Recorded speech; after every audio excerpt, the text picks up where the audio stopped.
let's say there is a vaccine that has 70% efficacy, but you can cover 90% of the population.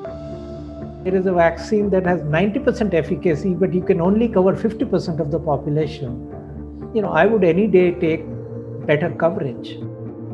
So just because a vaccine is selling for $35 a dose doesn't mean that it's a better vaccine than something that is selling at $25 or something that's selling at $3.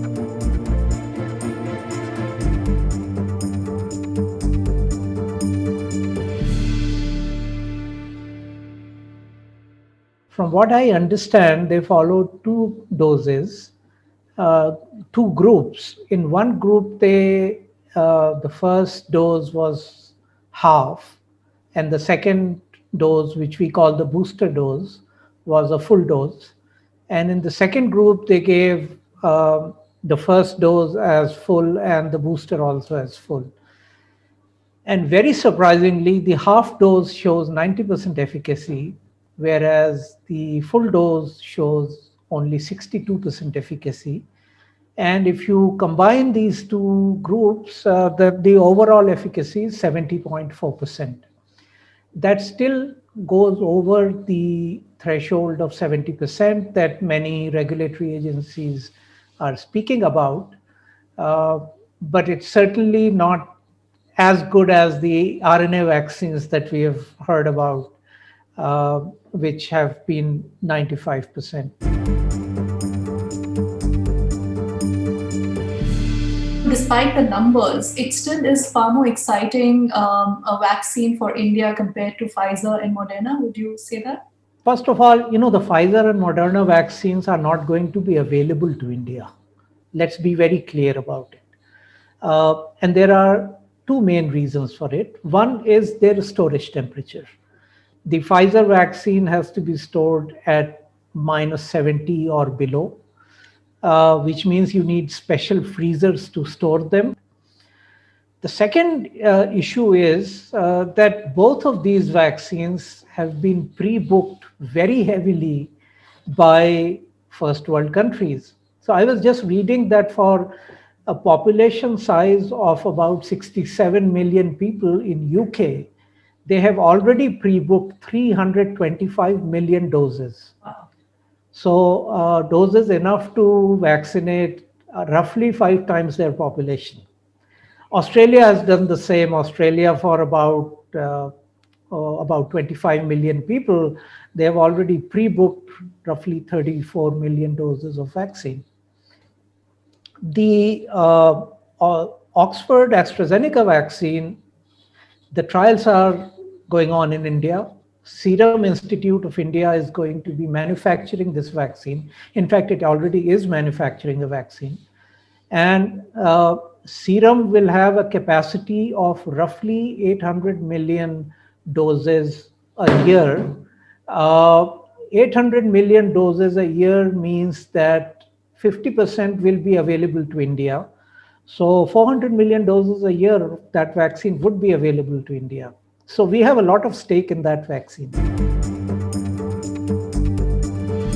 I think 90% is great. Even if it's 70%, I would take it any day. If, let's say, there is a vaccine that has 70% efficacy, but you can cover 90% of the population. Right. On the other hand, there is a vaccine that has 90% efficacy, but you can only cover 50% of the population. I would any day take better coverage. That's important. Reasonable efficacy, but good coverage is what's important. Going back to the thing that you spoke about, how all these developed nations have already pre-booked vaccines much more than they need.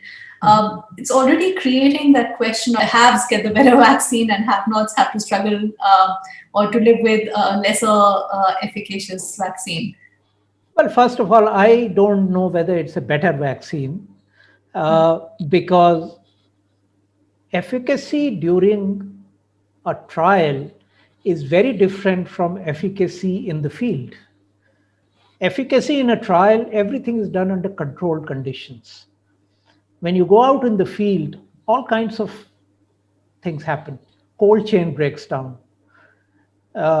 People are not as trained to deliver the vaccine. All kinds of things happen. So I would not pay too much attention to this, 70 versus 90 versus 95. Uh,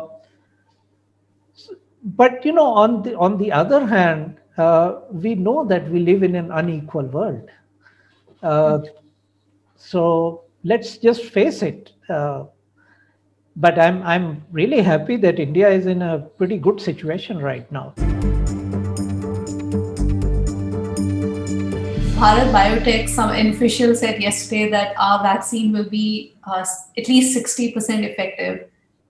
Again, there's no data that's been shared, but for a common lay person reading all these numbers, again, that question comes in: is 60% good enough for me? Well, first of all, we don't know. Let's wait and see the data. But let's not worry about, as I said earlier, 60% versus 70% versus 90%.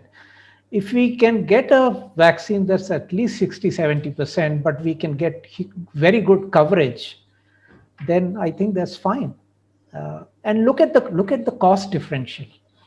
The Moderna and Pfizer vaccine is going to be selling in those countries that have pre-booked orders at $25 to $35 a dose.